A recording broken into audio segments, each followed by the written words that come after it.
Garry Smits from the Florida Times Union and Jacksonville.com here with Sam Kouvaris. And Sam, you're the only guy probably in this town who's been to more Players Championships than I have from a media standpoint. I'm sure there's somebody who's been to all 43 of them. But one thing new this year, take a look behind me. Yeah, this thing's pretty.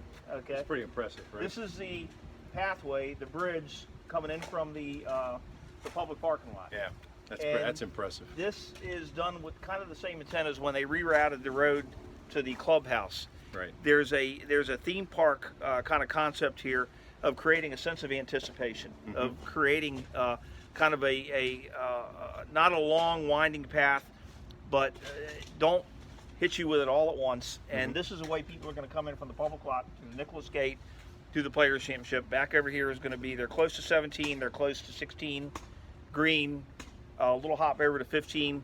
They can go down 17 obviously to 18. There's a little there's a way they can get to 8.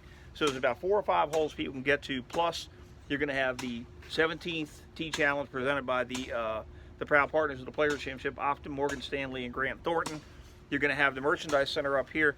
Sam, going back to your days at the Greater Jacksonville Open, or when it was at the Sawgrass Country Club, the Players, back then it was dirt parking lots. Right. They get muddy if it rained a little bit.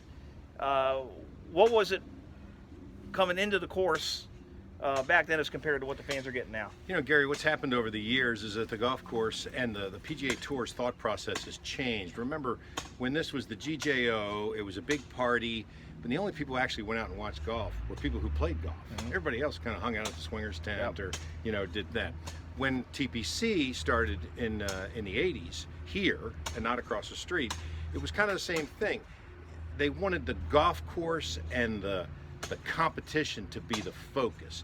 As we've gone through now the last 35, 36 years, it's morphed into so much more than that. Tiger's brought so many different fans to the sport that they want people to come out here who are interested in not just the golf competition, but all the other kind of accoutrements, you know, the things that are around, like you said, the kids zone, kids an opportunity to play a replica of 17. They want you to buy something. They want you to sit in a grove and drink a beer and get something to eat and have a full kind of immersive fan experience. It was never the case before. You've covered plenty of PGA Tour tournaments. That's one of the funny things too, and you know this, we've talked about this many times. People in North Florida think every tour stop is like this. You know, it's not. and Matt Rapp, who took over as executive director of this tournament quite a few years ago, I never forget what he told me. You know, this whole issue of is a player's a major. Matt wanted to put that aside. He did not want to do it. He said, we don't want to be like 4 other golf tournaments. Right. What he wanted to do was bring to First Coast a version of the Daytona 500, the Indianapolis 500, the Kentucky Derby. He wanted this to be a week-long party. And what they've done is they've taken some of the party venues and they've gotten them in such close proximity to the golf course that you can... Whoa, there we go. It's there windy. we go. By the way, and it's windy. We'll talk about that wind later too, folks. It is windy. There's no question about that. So you can get that beer, you can get that drink, and you can almost sit there and watch the golf come to you. And I think that the routing, the placement of areas, the trucks on 10 with the food trucks, Taco Lou's on 12, the Wine and Dine on 9. I mean, and the number, the whole gives you an idea of the proximity of those venues to that hole and to the action. So again, this is it is about the golf, but it's also about people on the First Coast coming here, and this is a must-see event. This is a must-do event now. And you know, the campaign they had a couple of years ago, I thought was great. It says, you know, why aren't you here? That was pretty much the whole thing. You know, why aren't you here? Whether it was March or May. The interesting part, Gary, to me as well, is that, you know, the tour itself has had a lot of different thoughts about this golf tournament, from being just a competition to bringing fans out to kind of removing themselves from North Florida and trying to make it a national and international destination, and then realize, you know, that doesn't work. You've got to have the local support. So I don't know if it was Matt's idea or Tim Fincham's idea, but they certainly have engaged everybody once again, like you said, with local vendors and a lot of local advertising to get people out here. Sam, let's talk a little bit about the menu out there. You can go out here next week at the Players Championship. You can get a gourmet taco. You can get barbecue for 7 Bridges. You can get a lobster roll. You know, back in the day, hot dog and a beer, wasn't it? Yeah, that was about it, right? Maybe a hamburger.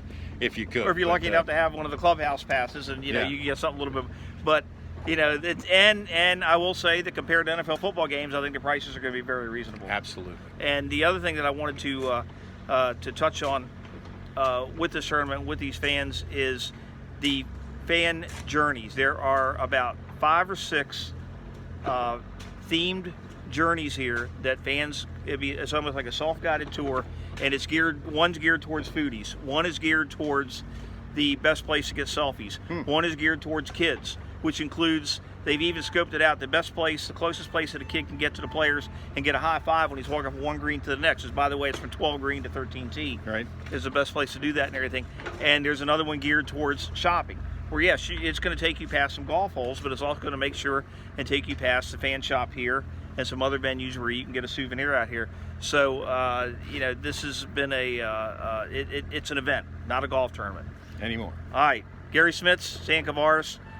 Make sure and start reading about our Players Championship coverage, FloridaTimesUnionJacksonville.com on Sunday, this coming Sunday, March the 10th, and all through next week. Thanks a lot. All right. Okay. Watch.